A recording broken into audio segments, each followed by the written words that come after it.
Wali Kota Banda Aceh, Forkopimda Kota Banda Aceh, Ketua Tim Penggerak,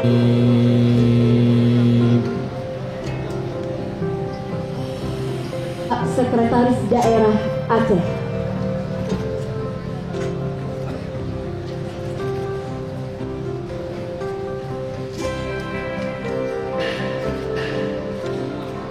Selanjutnya dengan mengucapkan Bismillahirrahmanirrahim, Pasar Al-Mahirah Lam Dingin, Kota Banda Aceh, dengan ini saya resmikan. Semoga Allah Subhanahu wa Ta'ala memberikan rahmat dan perlindungan kepada kita semua. Amin ya rabbal alamin.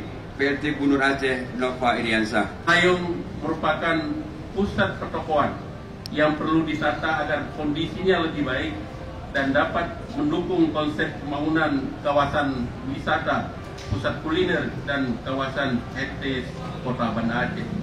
Yang kedua, selain itu pasar ikan Penayung sudah sangat sempit, crowded, sehingga tidak mampu menampung jumlah pedagang yang terus meningkat. Kemudian juga kondisi pasar yang sudah tidak sehat.